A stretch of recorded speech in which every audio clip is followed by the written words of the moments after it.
Oke, Ibu Ketua PKK Pulau Morotai, Ibu Shirley masih bersama saya Firjal di Ngegosip, ngobrol santai inspiratif. Kita masih ngobrol soal seputaran suasana di Morotai. Tadi mungkin masih ini tapi ada sesuatu yang menarik di Morotai, di Maluku Utara khususnya, yang perlu kita obrolin, mungkin agak serius, gitu. Tapi santai lah. Gitu. Media merilis bahwa terakhir di Agustus kemarin itu ada 104 kekerasan seksual di Maluku Utara per Januari sampai Agustus. Morotai di data terakhir itu sudah ada 4 gitu. Ya. Nah, saya melihat PKK mulai menawarkan model pencegahan khususnya di Morotai. Ya. Nah, dan yang 4 kasus itu masih orang-orang dekat. Nah, ide bagaimana model pencegahan sosialisasi terhadap kekerasan seksual ini muncul gimana, Ibu? Apa yang ide-ide yang kemudian apa yang harus diterapkan untuk pencegahan itu? Dimulai jadi selama ini kan kita pikir orang yang melakukannya kan banyak orang dewasa. Maaf. Kita bersosialisasi supaya orang dewasa berubah. Tapi buktinya itu terus terjadi. Jadi kita akhirnya mengambil keputusan yang bisa menjaga anak adalah anak itu sendiri. Kita cerdaskan anak itu, kasih tahu apa hak mereka, kasih tahu bagaimana mereka menjaga diri mereka, karena yang bisa bersama dengan mereka selama 24 jam 7 hari, seminggu 360 hari adalah mereka. Jadi kita cerdaskan mereka untuk mereka menjaga diri mereka, masa depan mereka, karena ada beberapa kasus kejadian mereka lapor ke orang tua bilang anak foya. Orang tua bilang Mbak Diam sudah jangan bikin malu. Apa yang menarik di yang Ibu temui ketika ngobrol-ngobrol di sekolah? Yang bikin saya surprise itu adalah bahwa anak level SD pun anak level SMP pun 80% nggak tahu bahwa kalau dipegang di bagian-bagian yang tidak boleh itu tidak boleh, dan pelecehan, dan boleh dilaporkan, bahwa hak mereka adalah tidak mendapatkan kekerasan. Saya ada beberapa nanti jika mau nonton, pas ditanya menurut adik-adik boleh dipukul nggak? Boleh. Mereka jawab, apakah adik-adik boleh dipukul? Boleh. Kenapa adik-adik dipukul? Karena nakal. Kenapa adik-adik dipukul? Karena tidak becus. Adik boleh dipukul, kalau salah boleh. Undang-undang bilang boleh tidak? Tidak. Adik tahu nggak bahwa adik itu tidak boleh dipukul? Diam. Nah, ini menarik ketika bagaimana kita mengubah tadi itu. Kan ada kebudayaan. Ini bukan kekerasan ya. Awal-awalnya sih. Ya. Jadi orang mendidik keras di suara, terus ada biasa orang sini rotan dan sebagainya. Nah, bagaimana mengubah pola itu di model pencegahan yang diterapkan oleh tadi gerakan kolaboratif PKK dan yang sudah kawan-kawan kita lakukan LBH. sekarang adalah cerdaskan dulu anak. Jadi kalau anak PAUD tuh kita punya 5.000 anak. Saya nggak tahu data SD, SMP, SMA berapa. Kalau anak-anak PAUD kita udah bagikan ke sekitar hampir 100 PAUD lagu. Jadi kita ada lagu sederhana sih. Tangan, kaki, kepala boleh dipegang karena itu sayang. Tapi bagian mulut, bagian di belakang lebih dalam, paha, pantat itu tidak boleh dipegang. Kalau ada yang minta cium, minta bawa ke tempat gelap, katakan tidak, laporkan kepada orang tua. Itu ada lagunya. Jadi mereka tidak mengerti, tapi mereka nyanyi lagunya, sehingga anak-anak PAUD di Morotai sekarang kalau ditanya bagian tubuh mana yang nggak boleh dipegang, saya bisa bilang 70% bisa jawab. Bisa jawab hanya dengan belajar lagu. Untuk SD SMP kita turun langsung, kita jelaskan lebih dalam, dan kemudian kita cari kasus-kasus apa yang terjadi sehingga kita bisa bantu pada saat itu.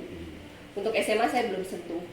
Nah, saya mendapati bahwa yang melakukan kekerasan kebanyakan adalah guru dan orang tua.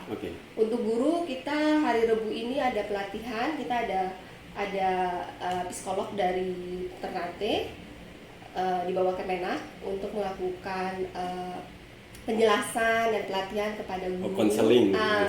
Mengajarkan guru bahwa sekarang udah bukan zaman lagi mendisiplinkan anak dengan kekerasan.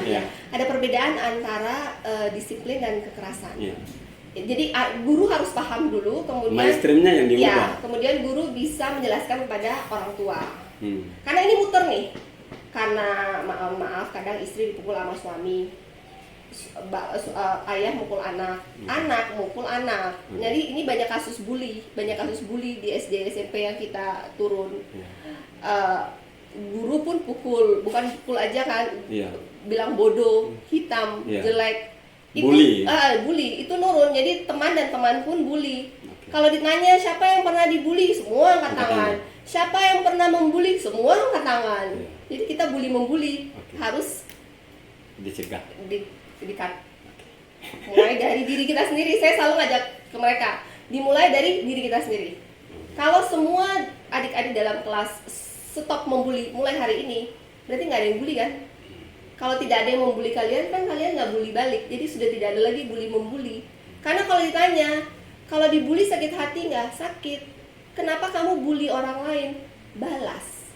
Itu jawaban mereka. Menarik. Tapi karena itu Ibu, di kasus kekerasan seksual itu kan sering terjadi karena tadi guru dan orang dekat. Ya. Nah, yang terjadi berulang-ulang yang sudah dilakukan oleh lembaga-lembaga keperempuanan dan pemerhati anak dan perempuan, itu pola-pola sudah, model pencegahan sudah dilakukan, tapi malah kekerasan seksual dia naik. Saya melihat ada yang menarik adalah salah satunya adalah media sosial juga mempengaruhi. Apakah di dalam model pencegahan itu dijelaskan juga bagaimana cara? Ya, kita kebetulan dibantu oleh ada 3 dosen kemarin dari jurusan informatika Unipas menjelaskan tentang penggunaan sosial media dan internet cerdas. Salah satunya dengan tidak boleh menonton kita bilang video-video tidak baik. Sekarang kan iklan muncul kan? Iya, tapi saya juga punya anak, saya juga pernah remaja. Itu barang nggak cukup dengan cuma ngomong, harus punya kesadaran dari dalam diri. Kalau itu saya bisa mensosialisasi, tetapi apakah saya bisa pasti bahwa dengan mereka mendengar sosialisasi dari kami kemudian tidak melakukannya? Tidak menjamin. Itu harus mungkin kalau menurut saya pribadi sentuhan lebih ke takut akan Allah, takut pada Tuhan, seperti itu. Harus self control. Oleh karena itu kita lebih belum, tapi kita berencana untuk bikin secara rutin semacam film-film singkat atau parodi-parodi singkat akibat dari melihat video tidak baik. Kemudian ada keinginan untuk melakukannya, ada pergaulan bebas, ada seks di luar nikah, ada pernikahan dini, ada masa depan yang hancur, ada narkoba. Jadi yang ditunjukkan itu lebih ke akibat. Menurut saya itu hanya bisa dicegah kalau dia takut akan sesuatu. Karena yang ditonton itu bukan sesuatu yang menyengsarakan. Itu sesuatu yang secara kedangingan semua orang pengen nonton, tapi dia harus punya sesuatu yang dia takuti untuk menahan diri dia, punya self control untuk tidak nonton. Dengan sosialisasi nggak bisa. Berarti alasan salah satunya dia sinkron yang sebelumnya, bahwa salah satu untuk membuat rumah yang layak dan terpisah. Iya. Percuma kita sosialisasi segala macam. Kalau 5 orang satu rumah, satu kamar, bukan satu rumah. Satu rumah di Morotai itu rata-rata cuma 2-3 kamar, ditinggal oleh 3-4 keluarga. Anak melihat papa mamanya tidur bersama sepanjang tahun, melihat yang tidak boleh dilihat. Mandi mereka dilihat karena papanya bolong-bolong, nggak ada atap. Dan kamar mandi di sini saya perhatikan banyak yang ada lubang, kayak lubang angin ya mereka bilang, yang orang bisa ngintip.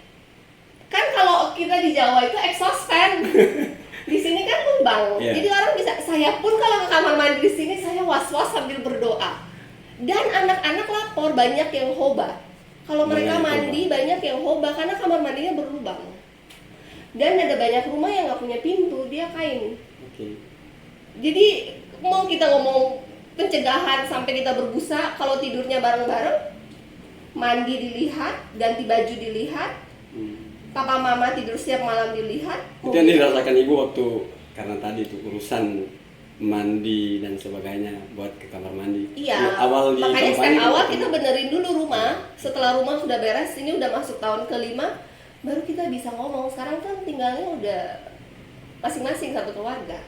pernah punya pengalaman yang buruk waktu mau Saya waktu kampanye, saya kamar mandi beratapkan langit dan bintang.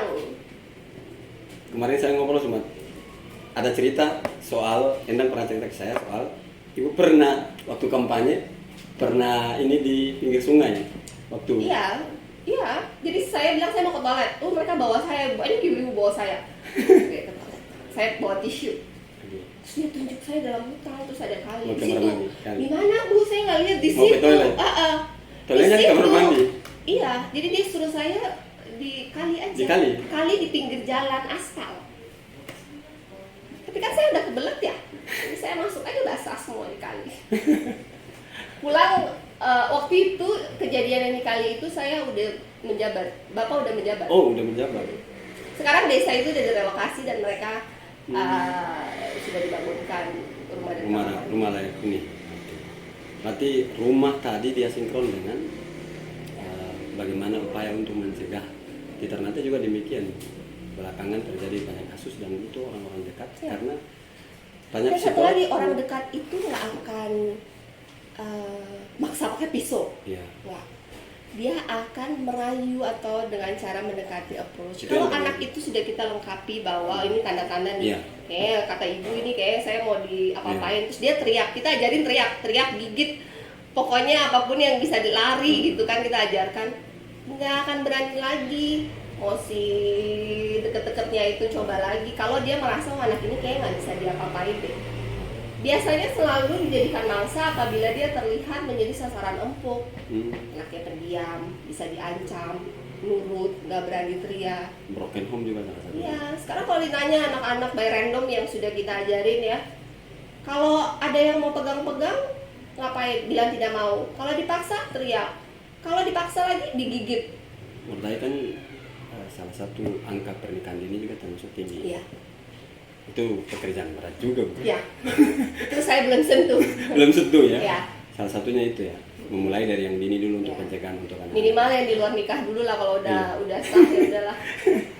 Oke, makasih Ibu Shirley di obrolan kita ngobrol santai inspirasi di Halmahera Pos. Sudah di tengah-tengah kesibukan sudah meluangkan waktu bersama Halmahera Pos untuk ngobrol santai di sini. Mungkin sekali-sekali diajaklah Pak Bupati untuk ngobrol santai di sini juga. Ya, Kita bisa lebih explore lah menurut saya. Kalau- Mungkin Pak Bupati lagi kita ngobrol mungkin lebih serius soal. Ya, kalau ada kunjungan ke Ternate nanti saya Oke. Oke, baik. Salam inspirasi, salam bersaudara untuk kawan-kawan Halmahera Pos di seluruh Nusantara. Salam inspirasi Halmahera Pos.